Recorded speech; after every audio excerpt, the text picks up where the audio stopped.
It is my great dishonor to be the person that says this and breaks this to you on television, but President Donald Trump is announcing on Truth Social, the great and even legendary Charlie Kirk is dead.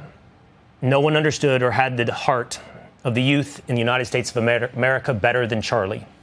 He was loved and admired by all, especially me, and now he is no longer with us. Melania and my sympathies go out to his beautiful wife, Erica, and his family. Charlie, we love you. Charlie Kirk, according to the President of the United States, is dead. I don't really know where you go from here. I don't know where we go from here in a news program, and I don't know where we go from here in America. Charlie Kirk, conservative pundit, has been shot and killed while at an event.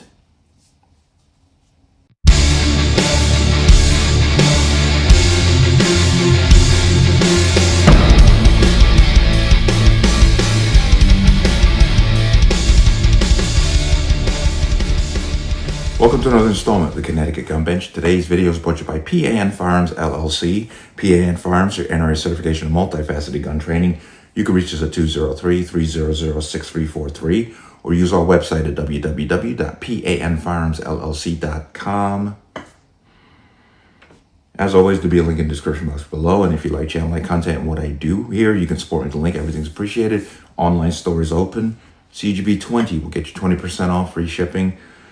Connecticut residents got to pay the sales tax, but CGB20 will get you 20% off.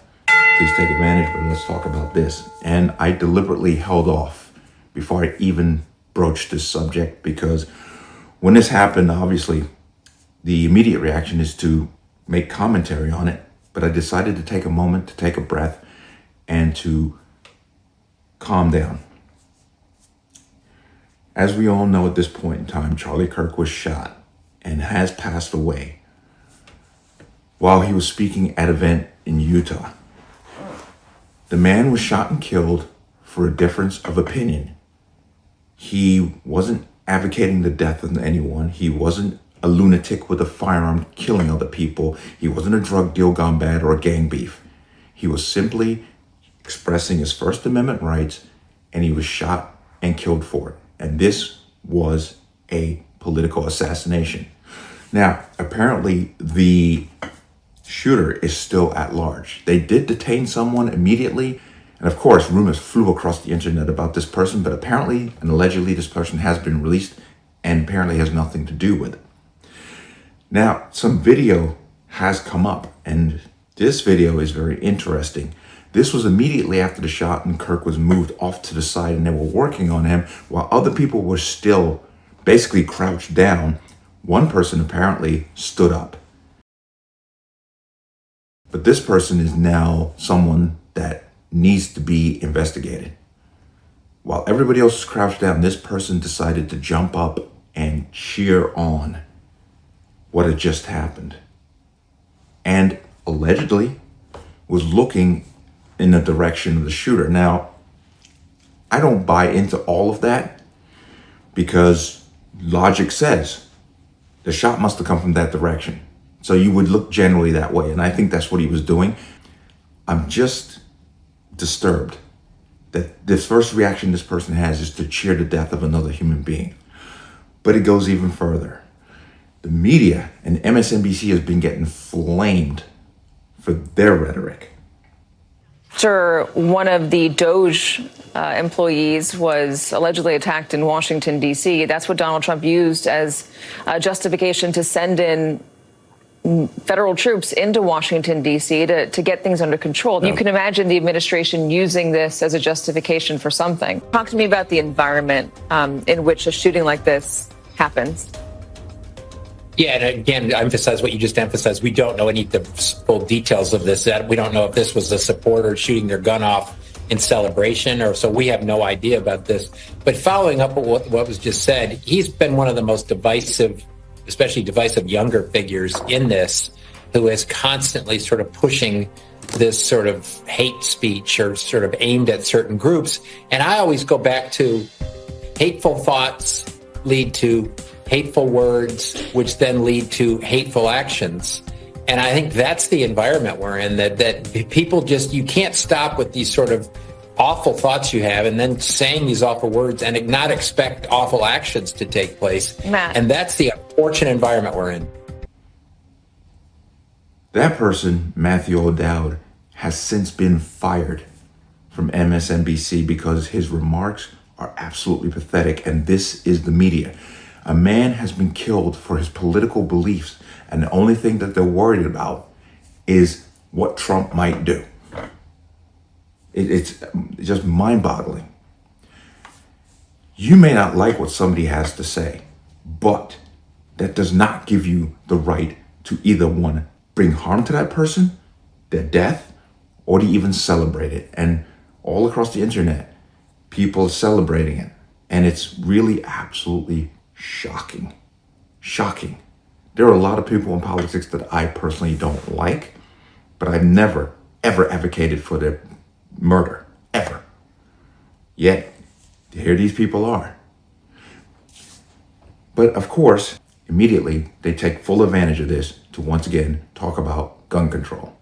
This is horrific. This is awful. And the assassination of Charlie Kirk risks an uncorking of political chaos. Are we going to do something, or are we going to argue over rhetoric? That is my question about this. We have to pass gun safety legislation and stop this. This is a horrible, horrible day. It started yesterday, but now it's moved on. Because if we decide that killing somebody because, or even celebrating someone's death, simply because we don't like who they are as a person, what they might say, or what position they may hold. A perfect example that you can pretty much say this started when the healthcare CEO was gunned down in New York, and certain factions were celebrating it. There's something incredibly wrong with that. We have lost our moral compass. Period. You may not like what somebody has to say, but that does not mean you can advocate for their murder. But there's a lot of speculation. They have released a reverse trajectory diagram already. And apparently this shot was taken 200 yards away. And there's a lot of speculation about a Kennedy-style assassination. I'm not there yet. Most hunters shoot more than 200 yards. So that's not an impossible shot.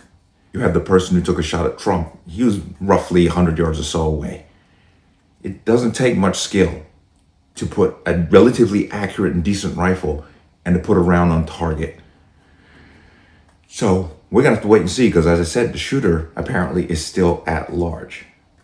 And we're going to have to wait, because I have more questions, because there's not enough information out there. But this is a really sad day. I don't care what your politics are. This is a really sad day, because when you start justifying murder because of political views or even social views, you're painting a dark road that once we go down, we can never, ever come back from. And that is what you need to really think about. You go to Twitter and it's unbelievable what people are saying. But my heart goes out to his family. He has 2 young children who are now going to be without their father. Heart goes out to his wife. Now, once again, allegedly, they were on the campus while he was at this event. So I'm praying that they did not have to witness any of this. Unfortunately, the video of the actual shot has been posted on the internet, and I have seen it. It is greatly disturbing. But he was a man of God. There's no doubt about that. Absolutely no doubt about it. Because he put his life on the line to stand for what he believed in. And as Jesus said, you got to pick up your cross and follow me. You will be hated for my name's sake. Sure enough, the hate was so bad that someone decided that taking his life was fully justified. But But let me know what you think. As always, you can leave your comments in the comment section below. And as always, any statements of violence or statements that lead to violence will be removed. Please like, share, comment, subscribe. Don't forget to hit that notification bell so you're notified the next time the video goes live. And I'll see you on the next one.